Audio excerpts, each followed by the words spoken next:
চাঁদাবাজি বাদ দিয়ে প্রয়োজনে ভিক্ষা করে খান। কি একটা কথা বলছেন। দেশ রূপান্তরের খবর বিস্তারিত জানাবো।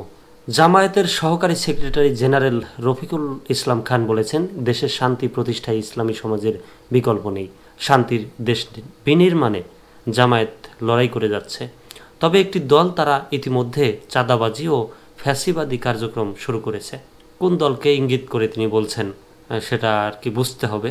চাঁদাবাজির জন্য তরুণেরা রক্ত দেয়নি। চাঁদাবাজি বাদ দেন, প্রয়োজনে ভিক্ষা করে খান।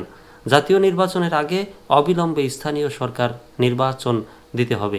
একটি দল আমাদের সাথে এই দাবিতে 5 আগস্টের আগেও একসাথে আন্দোলন করত। এখন তারা উল্টো কথা বলছে।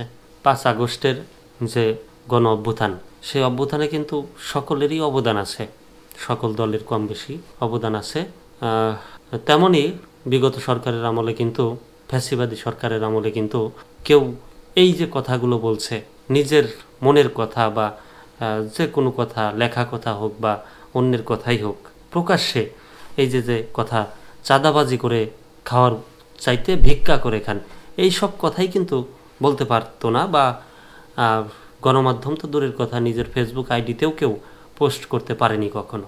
আজ শুক্রবার বিকেলে সোহাগপুর আলহাজ সিদ্দিক উচ্চ বিদ্যালয় মাঠে বেলকুচি উপজেলা জামায়াতের কর্মী সম্মেলনে প্রধান অতিথির বক্তব্যে তিনি এসব কথা বলেন। তিনি আরও বলেন, এদেশ কারো তালুক নয়, 18 কোটি মানুষদের। আর কোনো ফ্যাসিবাদ ও চাঁদাবাজির স্থান হবে না। মানবিক ও সমৃদ্ধ দেশ গঠনে জামায়াতের মনোনীত প্রার্থীদের পক্ষে রায় দিতে সকলকে প্রস্তুতি নেওয়ার আহ্বান জানান। সম্মেলনের উদ্বোধন করেন বৈষম্য বিরোধী আন্দোলনে এনায়েতপুরের শহীদ হাফেজ সিয়াম হোসেনের পিতা আব্দুল কুদ্দুস। সভাপতিত্ব করেন বেলকুচি উপজেলা জামায়াতের আমির আরিফুল ইসলাম সোহেল। প্রধান অতিথির বক্তব্য রাখেন জামায়াতের কেন্দ্রীয় সহকারী সেক্রেটারি জেনারেল মাওলানা রফিকুল ইসলাম খান।